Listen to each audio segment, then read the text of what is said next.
Sur Perfect TV, l'heure est venue. Actu, commenté est là pour vous. Amira Malimi, la voix de l'actualité, nous guide à travers la société et la vérité. Actu, commenté, l'émission qui éclaire.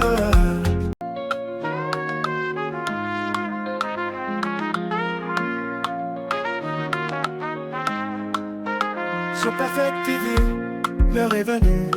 Actu, commenté est là pour vous. Amira Malimi, la voix de l'actualité, nous guide à travers la société et la vérité. Actu, commenté, l'émission qui éclaire. Bienvenue dans cette nouvelle Actu commentée, votre émission où chaque voix compte. Ici, nous partageons vos commentaires sur des sujets qui vous intéressent. Dans cette émission, nous allons aborder plusieurs sujets qui façonnent notre paysage politique et social. Dans quelques jours, le président de la République, Félix Tshisekedi, prévoit de former un nouveau gouvernement resserré. Tous les ministres tentent de se faire reconduire dans ce nouveau gouvernement. Mais une question, un nouveau gouvernement va-t-il changer quelque chose? Nous allons partager des commentaires à ce sujet. Nous allons aussi examiner les charges lourdes pesant sur l'ancien président congolais Joseph Kabila, un événement qui suscite des vives réactions au sein de la population et des institutions. Nous allons aborder également le procès Mutamba, ancien ministre de la Justice, qui soulève des questions sur l'état de la justice en République démocratique du Congo. Il y a aussi cette interdiction de l'hôtel de ville concernant l'exposition des malades. Restez donc avec nous pour une analyse détaillée avec des commentaires qui font la différence, mais bien avant le point sur l'actualité. La déclaration de principe entre la République démocratique du Congo et le groupe rebelle AFC M23, 19 juillet au 31 juillet, plus de 10 jours se sont écoulés depuis que le gouvernement congolais et le mouvement rebelle AFC M23 ont signé une déclaration de principe censée ouvrir la voie à un accord de paix entre les deux parties. Le 29 juillet, c'est également la date fixée pour l'entrée en vigueur de cessez-le-feu. Les parties s'étant engagé à appliquer les dispositions de ces déclarations immédiatement après sa signature et au plus tard à cette échéance. Et sur le terrain, pourtant, peu d'avancées et de nombreux défis restent à relever. Le pouvoir d'achat des Congolais a chuté de 47% entre 2022 et 2025 à cause de la dépréciation du franc congolais. L'Observatoire de la dépense publique, ODEP en sigle, appelle à des mesures macroéconomiques fortes pour stabiliser la monnaie. RDC, justice, affaire Floribert Chebeya. Le colonel Mukala est libéré après 14 ans de détention. Et le colonel Daniel Mukala était impliqué dans le dossier du double meurtre de Floribert Chebeya. Et Fidel Bazana a été libéré après 14 années de prison. Il était condamné à 15 ans par la justice militaire. Il avait été reconnu coupable comme l'officier ayant convoqué Chebeya à l'inspection générale de la police avant la découverte macabre de son corps. Un témoin étranger l'avait formellement identifié comme l'interrogateur du militant ce jour-là. Et au niveau de la fonction publique, le gouvernement lance une nouvelle vague de mécanisation fin juillet 2025. En réaction, des milliers de fonctionnaires attendent leur salaire depuis des années. La priorité, c'est le paiement intégral de tous les agents de l'État. Ils ont servi la République et la République doit aussi les servir. Curieusement, à chaque fois qu'on annonce un nouveau gouvernement, le ministre de la fonction publique s'illustre avec les activités pour tromper les non-initiés. Et pendant ce temps, le personnel médical est en grève.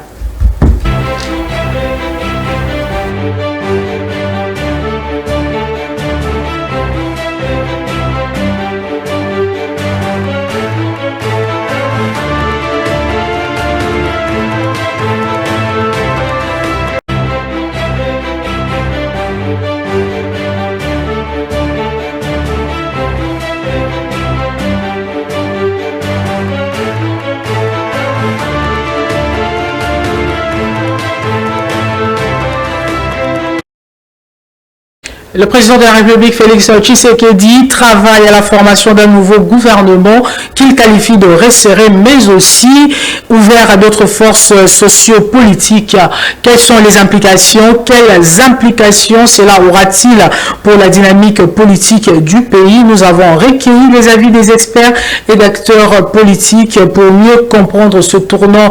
La première réaction: en République démocratique du Congo, nous avons été témoins de gouvernements composés de plus de 60 ministres. Cependant, cela n'a jamais véritablement résolu les problèmes des citoyens congolais, mais plutôt ceux des politiciens en quête d'emploi. À côté de la campagne présidentielle, législative, municipale, sénatoriale, on vient d'inventer la campagne ministérielle et en effet, les ministres font campagne pour ne pas sauter lors du prochain remaniement. À travers les réseaux sociaux, il y a leurs activités les réseaux sociaux sont plutôt inondés par les activités de chaque ministre. Donc, le ministre du gouvernement Souminois ont inventé la campagne ministérielle et chacun veut garder son poste ou bien chacun veut se retrouver dans le prochain gouvernement. Et je prends les commentaires. La publicité politique, c'est l'usage de la publicité en politique pour influencer l'opinion publique. Cette stratégie de communication vise à influencer le président, à maintenir un ministre X ou encore insérer un nouveau profil dans le prochain gouvernement. Donc c'est ça l'explication. Et aujourd'hui, les différents ministres font la publicité politique pour influencer le président de la République et à se retrouver dans le prochain gouvernement. Et je prends la réaction de Gaylor. Il écrit: nous assistons à une campagne ministérielle où nous observons comment ceux qui ont échoué à sécuriser les frontières de la RDC et à assurer le bien-être des Congolais dressent le bilan de leur travail sur plusieurs comptes. Voilà, ça c'est l'avis de Gaylor. D'après Gaylor, plusieurs ministres qui ont échoué d'abord pour sécuriser les frontières de la RDC et puis assurer le bien-être des Congolais. Mais curieusement, ce sont ces ministres qui dressent le bilan de leur travail sur les réseaux sociaux. Ça c'est l'avis de Gaylor. Si vous ne partagez pas son avis, prière de nous envoyer votre commentaire parce que chaque commentaire fait la différence et cette émission partage les commentaires sur les sujets qui vous intéressent. Donc votre voix, c'est ça la force de l'émission Actu Commenté. À Thomas d'écrire ceci: pour quel impact sur le vécu quotidien de la population? Dénomination et récompense sur fond des coteries, camaraderie, bref, sont critères objectivement véritables sur la compétence et nous, la population, nous ne faisons que subir. Ça, c'est l'avis de Thomas. Donc, je continue avec les commentaires en rapport avec le nouveau gouvernement, le gouvernement souminois. Et Lucas, lui, il est assez dur avec la première ministre. Il écrit ceci: Madame Souminois est la plus fainéante de ce gouvernement. Ça, c'est l'avis de Lucas. Les ministres ont péché parce qu'elle a péché la première. Elle n'a pas respecté sa promesse d'évaluation de ses ministres, de peur que ces évaluations se retournent contre elle. Ça, c'est l'avis de Lucas. Amandine qui écrit: on doit écarter Madame Souminois et la justice doit l'entendre concernant le meurtre du policier, oui, le roulage qui était décédé.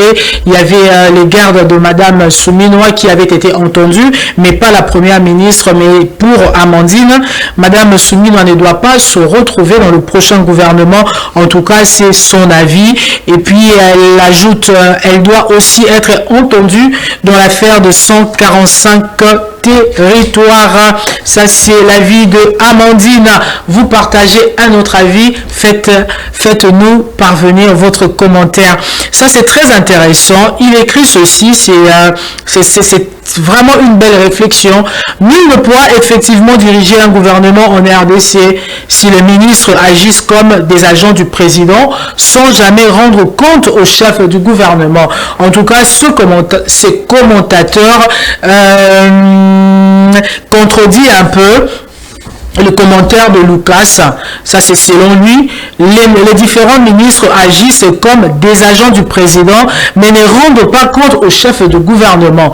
Et aujourd'hui, si pour certains Congolais, le gouvernement de Mme Soumino a échoué, c'est aussi parce que les ministres ne savent pas rendre compte à la première ministre. Les ministres ne regardent pas le chef du gouvernement comme le chef du gouvernement, excusez la tautologie, mais plutôt ils se comportent comme des agents du président de la République.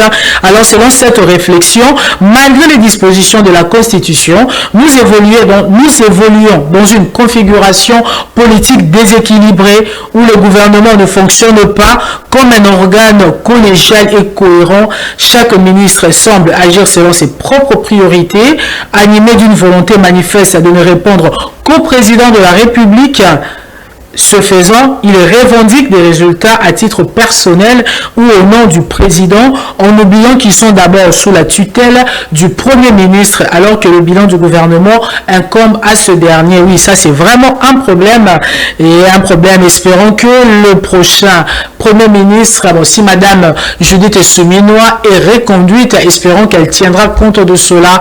Et oui, parce que c'est à elle, le bilan du gouvernement incombe au Premier ministre et non au président de la République, mais très souvent nos ministres se comportent comme si ils avaient des comptes beaucoup plus à rendre au président de la République. Et voilà, et je prends l'exemple de Lissingo qui écrit: Matata à son époque a su imposer son autorité sur ses ministres. Bon, Matata a fait l'exception, Michael Kabongo, donc apparemment ce n'est pas le cas selon les commentaires que nous avons recueillis, ce n'est pas le cas de Madame Judith Souminois. Michael qui écrit: très vrai, personnellement, je ne m'attends à rien. Ok. On peut remanier 100 fois aussi longtemps que c'est le même système, rien ne va changer. Voilà, Michael était assez pessimiste. D'après lui, il n'y aura pas de réel changement sur le vécu de Congolais. Ça, c'est son avis. Et je continue avec les commentaires. Il faudra les évaluer tous les 3 mois avec des sanctions telles que suspension ou démission. La preuve, vous avez vu l'agitation qu'ils ont tous eu dès lors que le président a annoncé un remaniement. Je continue avec les commentaires en rapport avec le nouveau gouvernement qui est en formation. Tant qu'il n'y aura pas des assignations à évaluer chaque mois avec sanctions négatives telles que la démission, les ministres ne seront que des militants de leurs autorités morales, des incompétents sans vision, avec voilà, sans vision. Ça, c'est son avis. Et il s'appelle, voilà, c'est un compte anonyme. Et Johnny qui écrit: si le Premier ministre impose son autorité, le président sera effacé. C'est un système qui peut être éradiqué que par quelqu'un qui veut être effacé pour la République, ce qui ne sera pas possible aussi longtemps que notre classe politique qui aime être vue, même là où il ne devrait pas être vu. Et je vais conclure avec le commentaire de Mike Mukebai qui écrit: les cadres de l'Ensemble pour la République, c'est également un député provincial honoraire.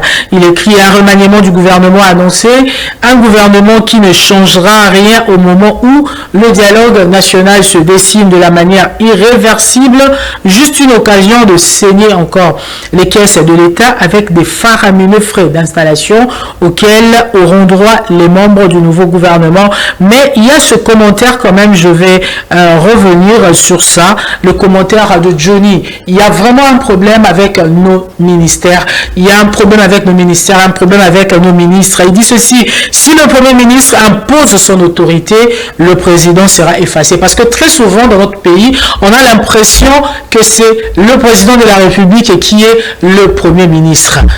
Quand il y a un problème, tout le monde se réfère au chef de l'État. Au chef de l'État, on oublie qu'il y a un Premier ministre. Le bilan, si le gouvernement échoue, c'est là, le bilan incombe au Premier ministre et non au président de la République. Ça, c'est vraiment un problème. Et il y a aussi ce commentaire de Lissingo qui dit: Matata son époque, a su imposer son autorité. Mais apparemment, ça n'a pas été le cas de Madame Souminois, parce qu'on avait l'impression, elle est là, mais elle ne s'impose pas. C'est comme si les ministres devaient rendre compte directement au président de la République. Or, selon la constitution de la RDC, ce n'est pas le cas. Ça, c'est tout pour notre premier sujet. Nous allons passer à notre deuxième sujet. C'est un autre sujet qui fait grand bruit. C'est le procès de l'ancien président congolais Joseph Kabila qui s'est ouvert en son absence. Il est accusé de crimes contre la paix pour complicité avec le groupe armé AM23. Ce procès soulève de nombreuses questions. Et quelle est la réaction du public? Les tensions politiques vont-elles s'intensifier? Avant de vous faire connaître la réaction du public, Régie, aidez-nous avec l'élément en rapport avec le procès de Joseph Kabila. Cette première audience a été rapide et technique. L'acte d'accusation d'abord, lu par la greffière. Les charges retenues contre Joseph Kabila sont lourdes. Participation à un mouvement insurrectionnel, crime contre la paix, homicide intentionnel par balle, trahison, apologie, viol, torture, déportation et occupation de la ville de Goma. Des faits passibles de la peine de mort en RDC. L'accusé, sans surprise, est absent. Il sera jugé par défaut. La haute cour militaire instruit ce dossier porté par le lieutenant-général Likoulia, auditeur général des forces armées congolaises. La RDC, représentée par 7 avocats, s'est constituée partie civile sur initiative du ministre intérimaire de la Justice présent ce vendredi matin. Des avocats qui ont demandé et obtenu le renvoi de l'audience au 31 juillet pour accéder aux pièces du dossier. Il est de notre devoir en tant que ministère de la Justice de conduire les avocats qui ont reçu le mandat de faire la constitution des partis civils pour le compte de la République. La justice va faire son travail en toute indépendance. Ce procès peut se tenir aujourd'hui parce que l'immunité parlementaire de Joseph Kabila, ancien président et sénateur à vie, a été levée le 22 mai par le Sénat. Quelques jours plus tard, l'ancien président congolais apparaissait en public à Goma, la capitale du Nord Kivu, contrôlée par le M23. Pour l'accusation, Joseph Kabila est l'un des initiateurs de l'AFC, la branche politique du groupe armé qui occupe de larges pans de territoire dans l'est du pays. Aucun représentant de son camp ou de son parti, le PPRD, ne s'est déplacé à la haute cour militaire ce vendredi, mais ses soutiens, à l'image de l'ancien président de l'Assemblée nationale, Aubin Minakou, suivent malgré tout ce procès de près. C'est un procès typiquement politique, à motivation politicienne, viciant toutes les règles de base en la matière. Il y a lieu de se poser des questions sur la volonté réelle des uns et des autres de pouvoir parler entre Congolais pour que nous sortions du bourbier dans lequel nous nous trouvons. Un sentiment partagé à 2000 km de là, à Bukavu, dans le sud Kivu.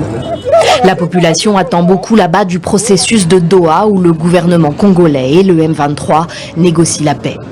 Ce procès est venu tout simplement envenimer la cohésion nationale. Tout ce qui a atteint la population, c'est le début d'un dialogue inclusif, un dialogue national où tout le monde prendra part dans l'objectif de trouver la paix. C'est un procès bidon, c'est un procès qui n'a pas raison d'être, qui n'ira même nulle part. Parce que Kabila étant à l'extérieur du pays, imaginez-vous, maintenant qu'il sait qu'il est poursuivi, il va adopter quelle attitude? C'est ici à Bukavu que Joseph Kabila a été vu en public fin juin pour la dernière fois. Depuis, plus rien. Nul ne sait où il se trouve. Et oui, le procès de l'ancien président congolais Joseph Kabila se poursuit devant la haute cour militaire de la République démocratique du Congo. Donc ce jeudi 31, il y a ce procès qui continue, qui se poursuit.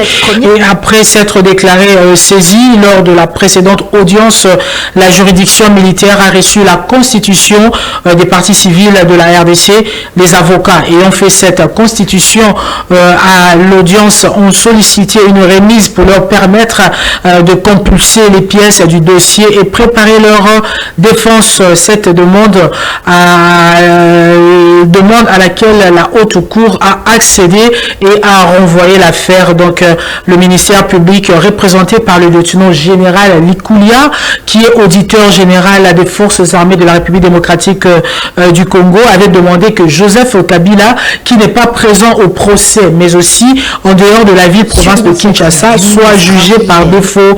Plusieurs infractions sont retenues, nous rappelons, contre l'ancien chef de l'État, notamment la trahison. Donc Joseph Kabila est poursuivi pour trahison, pour participation à un mouvement insurrectionnel, pour complot, pour l'apologie du terrorisme.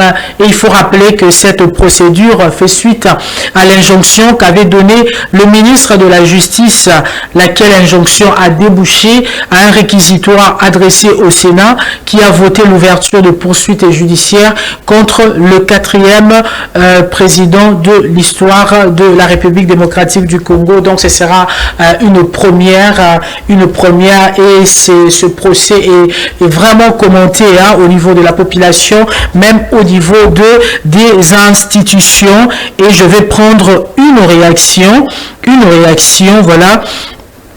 Une réaction et en l'absence, donc je rappelle d'abord qu'en l'absence de l'ex-président, le lieutenant général Likoulia avait demandé que ce soit que Joseph Kabila soit jugé par défaut. Donc Joseph Kabila ne va pas se présenter. Joseph Kabila n'enverra pas non plus ses avocats. Donc là, nous allons juste assister.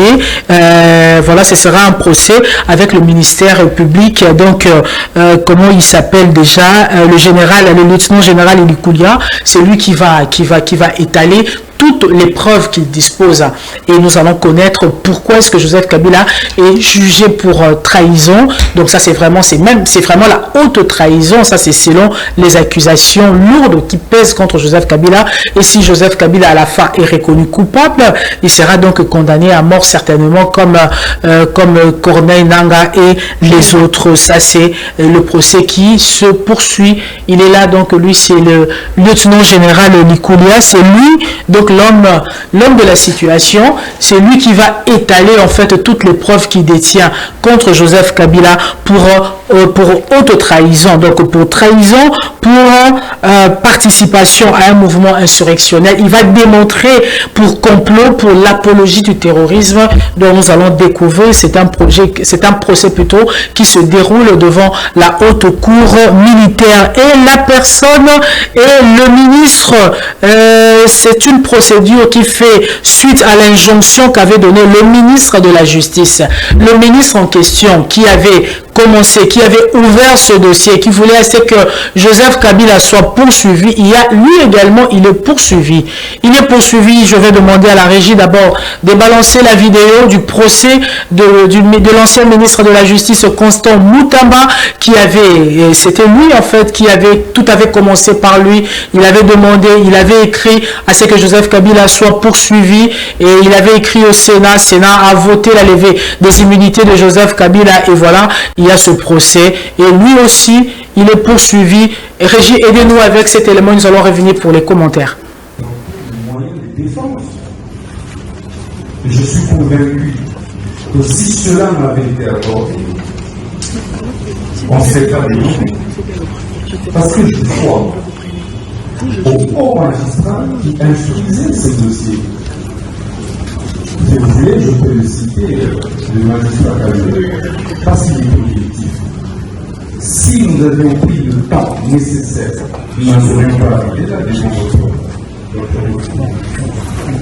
mais malheureusement, puisque le complot était fait, le plan était établi, c'était d'éliminer et d'écarter un adversaire politique.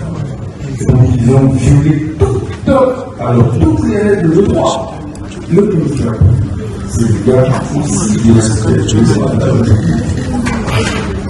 Maintenant, comment peut-il aujourd'hui refuser ces droits?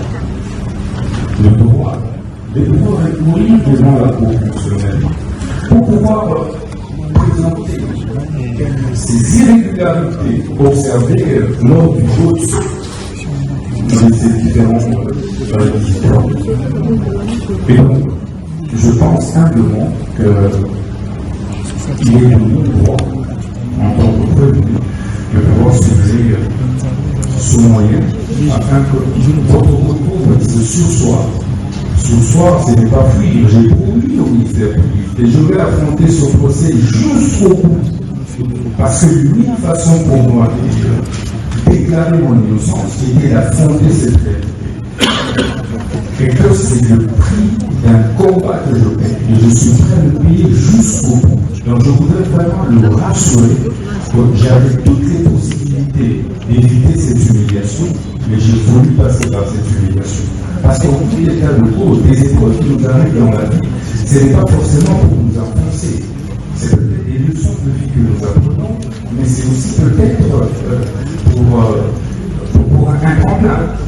Donc pour moi, c'est une épreuve que j'accepte avec beaucoup d'humilité, sportivité, avec beaucoup d'évidence, quel que soit le de ce procès. Donc je vous remercie. D'accord, merci.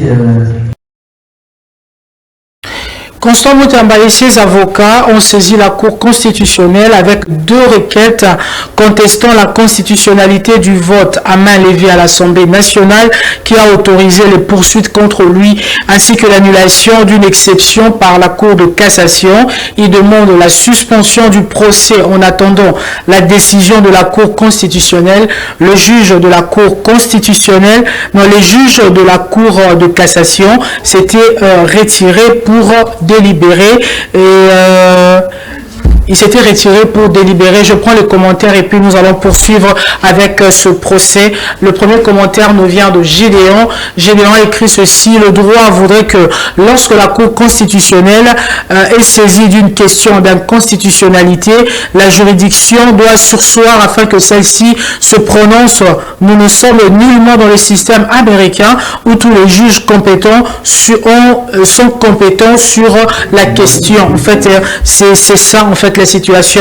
Constant Moutamba et ses avocats avaient saisi la Cour constitutionnelle avec 2 requêtes. D'abord, pour contester la constitutionnalité du vote à main levée à l'Assemblée nationale. Ce vote qui avait autorisé les poursuites contre lui, et les juges de la Cour de cassation s'étaient retirés pour délibérer. Mais dans la suite des événements, donc par la suite, ils avaient rejeté.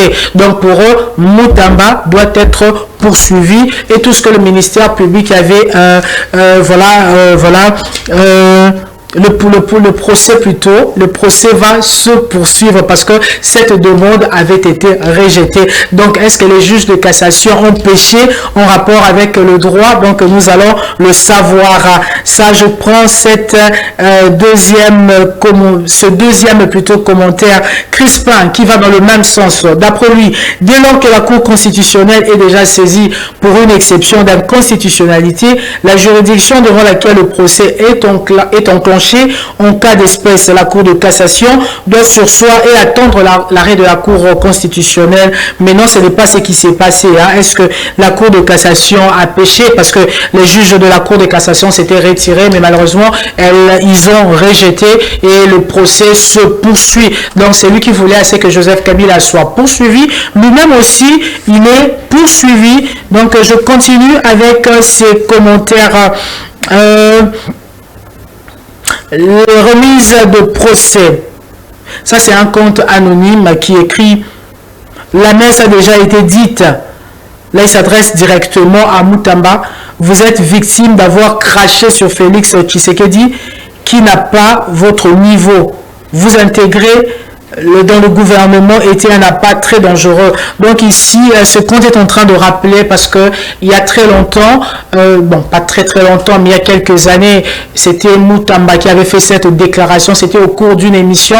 Il était face à Paulette Kimutu, où il disait que lui, il a bâti en fait sa carrière. Ce n'est pas un héritier. Félix Tshisekedi n'avait pas son niveau. Donc c'est ce qu'il avait déclaré. Ça, c'était il y avait des années avant qu'il ne se retrouve retrouve collaborateur bien au sein de l'Union sacrée, parce que lui se présente toujours comme étant de l'opposition, mais l'opposition républicaine qui s'est retrouvée au sein du gouvernement. Voilà, il est là, Constant Mutamba. Des années, il avait déclaré que Félix Tshisekedi n'avait pas son niveau. Mais en politique, comme on dit, les alliances se font et se défendent. Les gens ont été quand même surpris, les Congolais étaient surpris de le voir, de retrouver, que son nom se retrouve dans le gouvernement. C'était une surprise. Mais par rapport à ce commentaire, je peux relire pour vous. Il dit, la messe a déjà été dite. Vous êtes victime d'avoir craché sur Tshilombo qui n'a pas votre niveau. Donc ça, c'était dans les passés. Vous intégrer dans ce gouvernement était un pas très dangereux. Ça, c'est son analyse que vous pouvez ou ne pas partager son avis. Donc vous êtes libre, prière, de nous faire parvenir aussi vos commentaires. Et je continue. Mutamba n'a toujours pas compris quand le système décide de t'humilier, personne ne peut sauver ta peau. Et l'arrogance ne va jamais t'aider à t'en sortir. Ça, c'est un autre commentaire sous les manies qui renchérit. Constant Mutamba est le mieux placé pour comprendre que chez nous, la sentence tombe avant le procès. Heureusement pour lui, il avait amélioré les conditions d'incarcération à la prison de Makala. Il y sera un peu bien. Ça, c'est différentes réactions en rapport avec le procès de Mutamba. Et l'ancien ministre de la Justice, Constant Mutamba, tient à faire témoigner la première ministre. Donc, pour Constant Mutamba, Judith Suminwa doit témoigner. Il tient également à faire témoigner le chef de division provinciale de la justice à Kisangani. Il tient à faire témoigner Rose Mutombo, qui était qui l'avait précédé comme ministre de la Justice. Donc pour Constant Mutamba, elle aussi, elle doit témoigner. Il tient aussi à faire témoigner le secrétaire exécutif de Sénaref, Jules Alinguete, l'ancien inspecteur général, doit aussi témoigner. Le ministre des ITP à Guissaro, le chef de département génie civil de l'UNIKIN, le patron du guichet unique, et puis l'actuel inspecteur de l'IGF. Ça, c'est la demande de Constant Mutamba qui est poursuivi pour un détournement de 19 millions de dollars américains dans le cadre du projet de construction d'une prison dans la ville de Kisangani, dans la province de Chopo. Voilà, je prends quelques réactions encore. Mutamba a un collectif d'avocats bien formé, les uppercuts de droit qui se donnent à la cour, voilà, les uppercuts de droit qui donne à la cour, elle est surprise. Donc la cour est surprise. Hein. Ils vont mettre à nu cette justice noire déjà dite. Nous savons qu'il sera condamné, mais que le travail des avocats de Mutamba font est à saluer. Voilà, ça c'est d'après lui. Hein. Lui, il s'appelle Dacosta. Voilà, il félicite un peu, il salue le travail abattu par le collectif d'avocats de Mutamba. D'après lui, ce collectif d'avocats donne des uppercuts à la cour de cassation. Ok. Joly qui écrit ceci: au lieu de se concentrer d'abord sur son propre procès, il cherche à transformer le tribunal en plateau politique, espérant détourner l'attention et noyer sa propre responsabilité dans un bain de convocation ou bien dans un bain de convocation spectaculaire. Voilà, ça c'est l'avis de Joly. Hein. Pour Joly, Constant Mutamba doit se concentrer sur son propre procès, demander à faire témoigner Madame Judith Suminwa ou l'inspecteur Jules Alinguete ou encore son remplaçant. Ce n'est pas ça, c'est détourner l'attention. Voilà, ça c'est une façon de détourner l'attention et de noyer sa propre responsabilité. Ça c'est l'avis de Joly. Chaque commentaire fait la différence et nous continuons avec les commentaires. Très bien pour Constant Mutamba, que ces personnes comparaissent. Il est temps maintenant d'ouvrir la boîte à Pandore. Jeannot salue la demande de Constant Mutamba. Pour lui, il faut ouvrir la boîte à Pandore. Nous devons entendre Jules Alinguete. Nous devons entendre son remplaçant. Nous devons entendre, voilà, ils doivent passer devant la cour pour témoigner. L'ancienne ministre de la Justice, Rose Mutombo, doit témoigner. Le secrétaire, je vais rappeler, le secrétaire exécutif de Sénaref doit aussi témoigner. Le ministre des ITP, Guissaro, doit témoigner. Le patron du guichet unique aussi doit témoigner. Et c'est ça. Et voilà. Ce serait une nouveauté si la Cour accédait à sa requête. Lui, c'est Vézi qui écrit. Est-ce que la Cour de cassation va-t-elle accéder à la demande de Constant Mutamba et de son collectif d'avocats? Est-ce qu'on verra dans les prochains jours la Première ministre pour témoigner? Est-ce qu'on verra Jules Alinguete? Est-ce qu'on va entendre ces témoignages? Ça, c'est la question un peu que se pose Vézi. Le gars ne veut pas mourir seul. Voilà. Ça, c'est sa conclusion. Constant Mutamba ne veut pas mourir seul, mais est-ce que la Cour de cassation va-t-elle accéder, va-t-elle répondre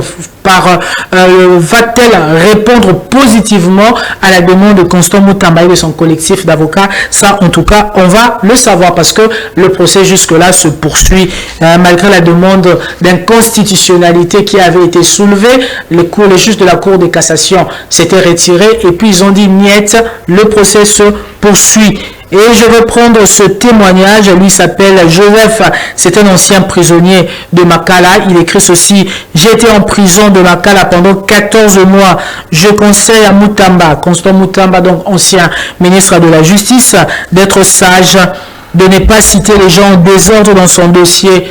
Il risque d'aggraver son dossier. Un dossier judiciaire de plusieurs consorts est un faux dossier. Il faut qu'il soit seul dans le dossier. Ça, c'est l'expérience d'un ancien prisonnier. C'est l'expérience d'un ancien prisonnier. Il dit qu'il a passé 14 mois à la prison de Makala et il conseille à Mutamba d'être sage. Pour lui, Mutamba ne doit pas citer plusieurs noms parce que un dossier, et selon lui, il dit ceci, un dossier judiciaire de plusieurs consorts est un faux dossier. Donc, comme Mutamba cite, Madame Souminoa doit témoigner, Madame Rose Mutombo, Jules Alinguete, Guizaro, tout ça, d'après un ancien prisonnier, c'est un faux dossier. Mutamba doit se concentrer sur son propre procès, sinon il va aggraver. Voilà. Mutamba, peut-être qu'il ne veut pas mourir seul, peut-être qu'il veut détourner l'attention, mais d'après cet ancien prisonnier, d'après son expérience, cela risque jusque d'aggraver son dossier. L'hôtel de ville interdit l'exposition de malades dans les lieux publics à des fins de mendicité. Je vais lire cet article pour vous. Dans une note circulaire publiée ce lundi 28 juillet 2025, le ministère provincial de la Santé publique, Hygiène et Prévention de Kinshasa a formellement interdit l'exposition des personnes malades dans les lieux publics pour solliciter de l'argent. Le ministère estime que cette pratique devenue courante dans la capitale congolaise porte atteinte à la dignité humaine. Depuis un certain temps, il s'observe dans la province de Kinshasa une pratique de marchandage et de commercialisation des malades dans différentes communes, ronds-points, carrefours. Une pratique qui déshonore et porte un discrédit à la dignité humaine conformément à l'article 16 de la Constitution du 18 février 2006, tel que modifié et complété à ce jour. Afin de préserver les valeurs et la dignité humaine et de faire respecter les prescrits de la loi, le ministère provincial de la Santé publique, Hygiène et Prévention interdit toute pratique d'exposition des malades dans les lieux publics sur toute l'étendue de la ville-province de Kinshasa, précise la note circulaire. Le ministère ajoute que les malades doivent être transférés vers les différentes zones de santé de la ville pour une prise en charge adéquate. Des sanctions sévères seront appliquées à tout contrevenant conformément à la législation en vigueur dans le pays. Voilà, donc l'hôtel de ville interdit. Donc depuis un certain temps que tu te retrouves sur le rond-point Willery, croisement Capella, Mombele, avenue des universités. Donc c'est pratiquement dans différents carrefours de la ville de Kinshasa, on retrouve cette pratique. On voit il y a un malade, il y a une autre personne à côté, soit il a au travers avec un micro ou bien un microphone et tout ça, et qui demande de l'argent, qui demande une assistance, et l'hôtel de ville interdit. Donc le ministère provincial de la santé publique interdit cette pratique parce que selon le ministère, ça déshonore, ça porte atteinte à la dignité humaine. Maintenant, les gens réagissent. Nous allons prendre quelques réactions des Congolais. Lui, c'est James qui écrit. Il écrit ceci. Il y a le facteur clé, la pauvreté dans des familles. Le ministre de la Santé connaît la situation dans sa durée. Le gouvernement plutôt devait évaluer la prise en charge pour la population. Donc ça, c'est un problème social. Et le facteur clé ici, selon le commentaire de James, c'est la pauvreté dans des familles.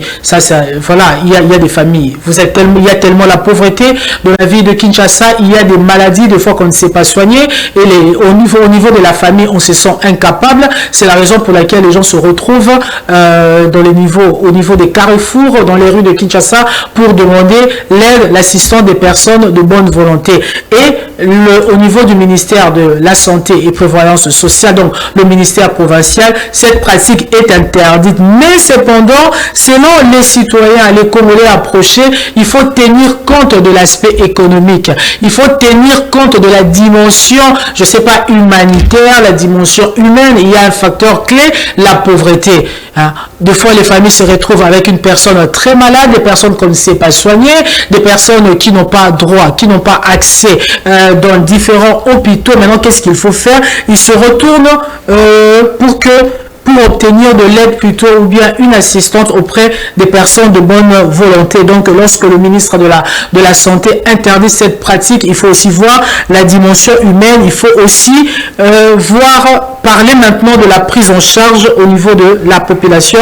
Ça, c'est l'avis de James. Si vous ne partagez pas cet avis, prière aussi de nous écrire. Il y a Sem qui écrit ceci. Interdiction, oui, on est d'accord. Mais la prise en charge, il faut y penser sérieusement. Voilà. Ça, c'est une question. Il y a déjà 2 commentaires et nous avons eu aussi à synthétiser, et les commentaires reviennent sur la prise en charge. Et je vais relire un peu la note du ministère de la Santé. Qu'est-ce qu'il faut pour la prise en charge? Le ministère ajoute que les malades doivent être transférés vers les différentes zones de santé de la ville pour une prise en charge adéquate. Ça, c'est vague en fait au niveau du ministère. La note circulaire, c'est vraiment vague. Quelle zone de santé pour une prise en charge adéquate? Ça, la note circulaire n'a pas précisé, mais aussi on se rappelle l'expérience avec la gratuité de la maternité. Aujourd'hui, il y a les hôpitaux, les différents centres de santé refusent de recevoir les femmes enceintes pour accoucher gratuitement. Ils refusent parce que selon eux, le gouvernement n'a pas honoré sa part de responsabilité, sa part du contrat. Le gouvernement n'a pas honoré. Ça fait déjà plusieurs mois que le gouvernement n'a pas payé. Et voilà, ils ont été contraints de suspendre, en tout cas, jusqu'à ce que cette affaire sera réglée. Ça, c'était en fait au niveau, ça c'est en rapport avec la prise en charge des femmes enceintes. Mais au niveau, avec cette note circulaire, voilà, il faut diriger les malades. Ces malades, au lieu de les exposer au niveau des carrefours dans les rues de Kinshasa, il faut plutôt les transférer vers les différentes zones de santé. Mais lesquelles? Ça, on n'en parle pas. Et la population insiste sur la prise en charge. Il faudrait qu'il y ait vraiment des détails. Et je continue avec quelques derniers commentaires. Josué qui dit ceci, qui salue la mesure du ministère de la Santé. Il dit, bonne décision, il faut maintenant prendre ces gens en charge. Il y avait trop d'abus. C'est vrai qu'il y avait trop d'abus. Ça, c'est ce que Josué, il n'est pas le seul à le penser. Est-ce que ces gens-là qui sont présentés comme des malades sont réellement malades? Il y a des gens qui ont abusé, il y a des gens qui ont profité. Et puis aussi, il y a des gens qui étaient réellement dans le besoin. Et voilà. Serge qui dit qui salue aussi. C'est une bonne décision. Maintenant, il faut mettre en place une vraie politique pour venir en aide aux citoyens qui manquent réellement des moyens pour une prise en charge dans nos hôpitaux. Donc, au niveau du ministère de la Santé et Prévoyance, voilà, au niveau du ministère provincial de la Santé, ça, on a besoin de précisions. On a besoin de précisions parce que plusieurs commentaires reviennent sur la prise en charge au niveau de votre note circulaire. C'est un peu vague. Il n'y a pas de détails. Donc, en conclusion, depuis un certain temps, tout le monde a un Carrefour, tout le monde a une Willery, tout le monde a une Victoire, tout le monde a un magasin, tout le monde a un bateau, tout le monde a une maladie, tout le monde a un papa, maman, tout le monde a un personnellement, Azaki bébé, Azaki bébé, en tout cas, Azaki dans moins d'une année, Azaki vraiment, son ventre était pratiquement ouvert. Alors, c'est une opération, une intervention chirurgicale qui demandait beaucoup d'argent. Et puisque la famille n'avait pas de moyens, il y a un babima qui n'a balabala ko senga mbongo. Donc tout le monde on a ba Carrefour et Zaki vraiment ébélé. Mais note et uti ko bima, il y a un niveau il y a ministère il y a santé ministère national mais provincial à la niveau de Kinshasa et uti ko bima pekisi balobe ça ma sous-souté ce bakuti mutu bongo en tout cas police akokangae police en tout cas il va répondre devant la justice bapekisi mais na ba commentaire auto bina ko recueillir auprès de la population bango so bazozo anilo komoko prise en charge dans notre circulaire du ministère de la santé à définir ça un peu flou ça un peu vague parce que il faut les transférer vers les différentes zones de santé pour la prise en charge adéquate. C'est que prise en charge ou adéquate. Maintenant, qui va payer? Qui va payer? Ma prise en charge en autant sous centre de santé en haut, il fallait qu'il peut-être qu'on énumérer en haut parce que généralement ma maladie tout le monde a l'anzela, tout le monde a bon dans la Carrefour, il y a vu la Kinshasa, généralement ils ont ma maladie moko il y a ma casse vraiment. Au famille Monique et Souki, au intervention dans autant monsieur les autres exiger bah $5,000, bah $3,000 tant sous famille dans la moyenneté. Alors bien na bimala na Kinshasa, bah toi bah quoi bah ko sunga. Alors toujours c'est la peut-être que au travers de la réaction de la population, il faut vraiment réagir pour que au niveau du ministère de la santé, un peu éclairer, interdire les bien, il faut que transférer vers ma zone de santé adéquate, mais la zone de santé nini, parce que toujours on s'est rappelé que proclamé qu'il y a que maternité gratuite et tout ça, accouchement gratuit, mais au niveau de ma centre de santé, gouvernement a honoré par naïa contracté. Ça fait plusieurs mois, si ma boti, si ma lundi, CPN, tout ça, boti gratuitement, mais l'argent n'a pas suivi. Alors à ce niveau, en tout cas, il y a des inquiétudes. Il y a des inquiétudes au niveau du ministère provincial de la santé. Tout ça, on a ça éclaircissement. Population, on a pour ça, il y a éclaircissement. En tout cas, aujourd'hui, c'est nous courons, c'est bientôt la fin. Vous êtes en train de suivre Actu commenté. Donc, aujourd'hui, on a examiné les charges lourdes qui pesaient contre l'ancien président congolais Joseph Kabila, parce que cet événement a vraiment suscité des vives réactions. Il y a eu des réactions au niveau de la population, au niveau des institutions, et ce procès se déroule devant la haute cour militaire, et c'est là-bas que nous aurons des révélations. Lui, c'est le lieutenant général Likoulia qui va étaler, qui va démontrer les différentes preuves.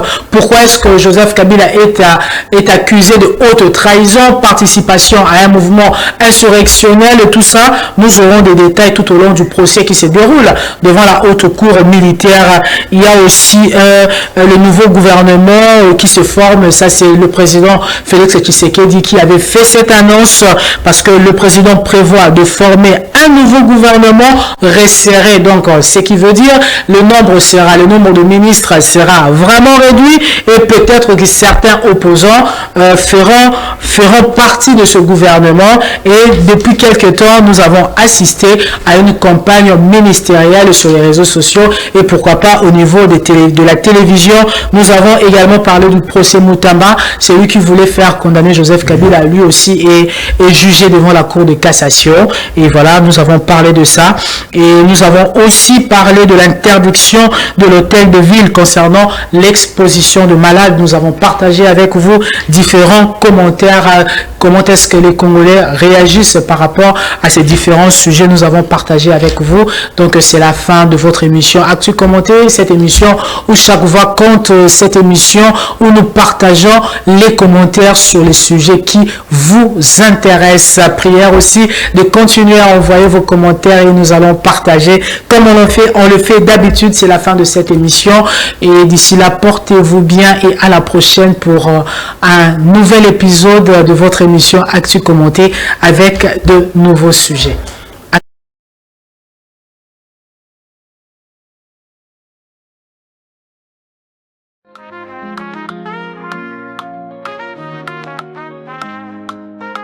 Sur Perfect TV, l'heure est venue. Actu Commenté est là pour vous. Amira Malimi, la voix de l'actualité, nous guide à travers la société et la vérité.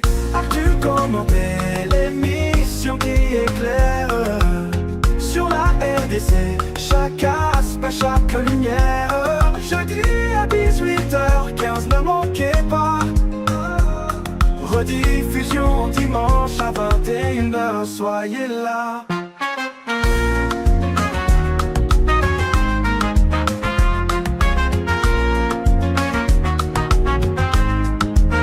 Économie, politique, environnement. Chaque sujet est traité avec engagement. Pour un développement durable, nous discutons avec Amira Malimi. Les questions se posent.